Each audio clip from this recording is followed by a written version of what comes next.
है सीकर, जहां पर मुख्यमंत्री भजनलाल शर्मा क्या कुछ कह रहे हैं सुनाएंगे। कर्रा साहब,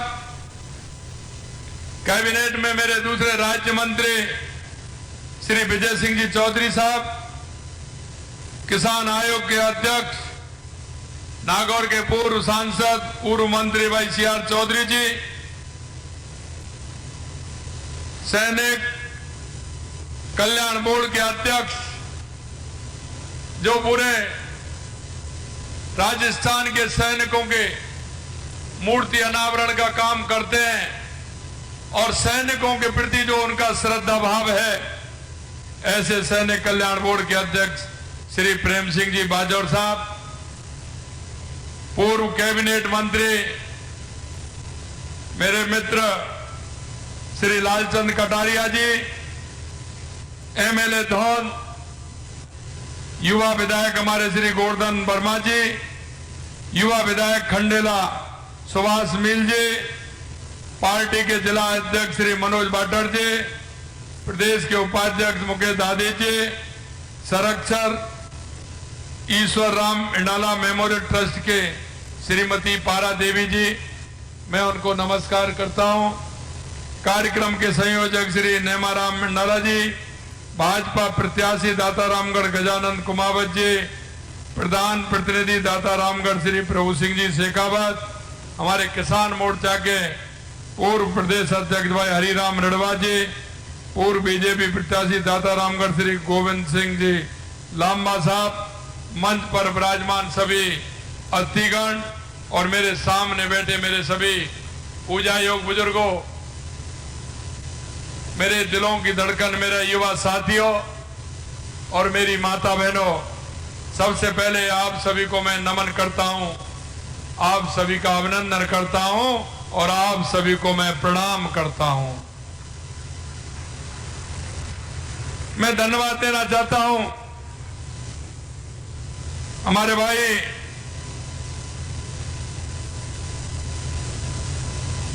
नेमा राम जी को कि उन्होंने यहां कार्यक्रम में मेरे को आमंत्रित किया और एक साथ आप सभी के दर्शन का लाभ मुझे हुआ है। इसके लिए मैं उनको भी धन्यवाद देता हूं और आपको भी प्रणाम करता हूं। आज हम इस प्रांगण में एक ऐसे व्यक्ति की स्मृति की चिरस्थायी बनाने के लिए एकत्रित हुए हैं जिन्होंने अपना पूरा जीवन मानवता और गौमाता की सेवा के लिए समर्पित कर दिया। एक ऐसे किसान जिन्होंने अभी बता रहे थे कैसी खेत में बैलों का हल चलाते हुए अपने परिवार की परवरिश तो की, लेकिन समाज सेवा का भी काम किया। उन्होंने गौ माता का भी काम किया। मैं उस पुण्य आत्मा कर्मयोगी भामाशाह स्वर्गीय श्री ईश्वर राम जी हिडाला जी को मैं नमन करता हूं। यह मेरे लिए सौभाग्य की बात है कि आज मुझे उनकी प्रतिमा का अनावरण करने का शुभ अवसर प्राप्त हुआ है। उनके द्वारा स्थापित सेवा भाव के उच्च आदर्शों के सभी के लिए प्रेरणादायी हैं। उनकी सादगी और कर्मठता ने उन्हें सभी के दिलों में एक विशेष स्थान दिलाया है। उनके हृदय में समाज के प्रति असीम करुणा और सेवा का अटूट संकल्प था। उन्होंने अपने पारिवारिक उत्तरदायित्व को निष्ठापूर्वक निभाते हुए आसपास के लोगों के सुख और दुख को अपना समझा। गौ माता के प्रति उनका अगाध प्रेम और श्रद्धा थी। उन्होंने वर्ष 2003 में दासरौली में कामधेनु गौशाला की स्थापना कर गौवंश को सुरक्षित और आश्रय प्रदान किया। उन्होंने तन मन धन से गौ माता की सेवा की और आज यह गौशाला सैकड़ों गौवंश की सेवा का केंद्र बनी हुई है। आज पूरा गांव इस नेक कार्य में सहभागी बन रहा है, जो हमारी संस्कृति और परंपराओं का एक सुंदर उदाहरण है। शिक्षा के महत्व को गहराई से समझने वाले ईश्वर राम जी ने गांव के विद्यालयों के समय समय पर उदारता पूर्वक आर्थिक सहयोग दिया। ग्राम सेवक सहकारी समिति राजपुरा के अध्यक्ष के रूप में उन्होंने किसानों को समय पर उच्च गुणवत्ता वाले खाद बीज और उपलब्ध कराए और किसानों को ऋण दिलवाकर उनकी आर्थिक स्थिति को मजबूत करने का काम किया।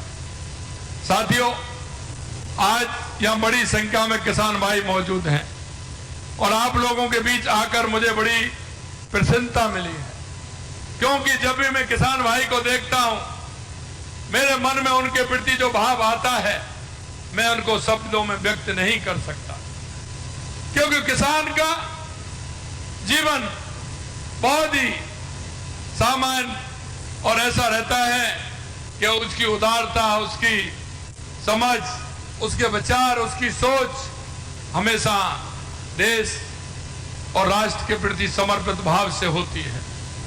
क्यों? किसान मन का साफ होता है, और किसान जब मन का साफ होता है, किसान अपने दायित्व को निभाता है, तो निश्चित रूप से समाज में एक अच्छा संदेश भी जाता है। मैं किसान की पीड़ा को भी समझता हूं। अभी अभी हमारे माननीय जावर सिंह जी कह रहे थे कि आपने बैलों की जोड़ी के लिए अनुदान देने का काम किया है। मुझे पता है ये क्षेत्र तो ऐसा है जो पूरे देश के लिए, नागौर और ये हमारा सीकर, हमारा जयपुर ग्रामीण, पूरे देश के लिए यहां से बैल जाते थे और पूरे देश में खेती करने का काम उन बैलों से होता था। हमें यह भी पता है कि बदलती परिस्थिति में हमारा किसान किस तरह से काम कर रहा है। मैं इतना ही कहना चाहता हूं कि हमारे किसान को उसकी मेहनत का उचित मूल्य मिले, हमारा अन्नदाता खुशहाल बने। हम इसी ध्येय के साथ काम कर रहे हैं।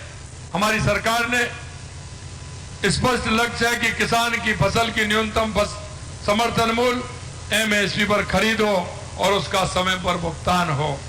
हाल ही में मैंने श्री गंगानगर में, अभी मेरा गंगानगर का दौरा था 8 और 9 को, मैंने सरसों की एमएसपी पर खरीद का शुभारंभ किया और इस बार हमने सरसों की खरीद को सुचारू और पारदर्शी बनाने के लिए पूरी तैयारी की। किसानों के हित को ध्यान में रखते हुए सरकार द्वारा सरसों के लिए न्यूनतम समर्थन मूल्य 5,950 रुपए प्रति क्विंटल रखा गया और हमारी सरकार ने इस साल 13,22,000 मैट्रिक टन सरसों खरीद करेगी। हमारी सरकार ने एमएसपी पर सरसों खरीद के लिए प्रति किसान पहले 25 क्विंटल की सीमा को बढ़ा करके वो सीमा भी हमने बढ़ा दी और वो 40 क्विंटल की, यानी कि 100 मन सरसों किसान एमएसपी पर बेच सकता है। ये काम हमने किया। हम 5,650 रुपए प्रति क्विंटल के एमएसपी पर 5,40,000 मैट्रिक टन चना भी खरीदेंगे। हमने गेहूं के न्यूनतम समर्थन मूल्य पर प्रति क्विंटल बोनस बढ़ाकर 150 रुपए किया है, 150 रुपए। और मैं आपसे कहना चाहता हूं, गेहूं का जितना समर्थन मूल्य और एमएसपी पर खरीदारी राजस्थान के अंदर हो रही है, यह भाव किसी भी देश के अंदर, किसी भी दूसरे प्रदेश के अंदर नहीं है। अगर ये भाव है तो राजस्थान के अंदर है। इसका फायदा राजस्थान के किसान को मिलेगा।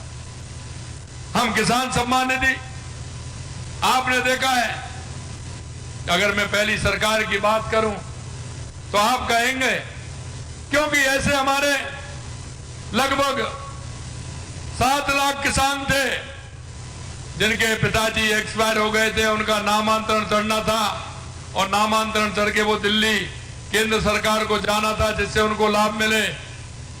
इस पहली कांग्रेस की सरकार ने वो काम भी नहीं किया, ये काम भी हमने आकर के किया है। उन नामों को जोड़ते हुए राजस्थान के 7 लाख किसान जोड़ा है, 7 लाख किसानों को जोड़ने का काम किया है। हमने किसान सम्मान निधि की सहायता राशि 6,000 से बढ़ा करके 9,000 रुपए कर दी है। हमारी सरकार ने इस योजना के तहत 72 लाख से अधिक किसानों को 1,400 करोड़ रुपए से अधिक की राशि उनके खाते में जमा कराने का काम हमारी सरकार ने किया है। ये हमारे किसानों के लिए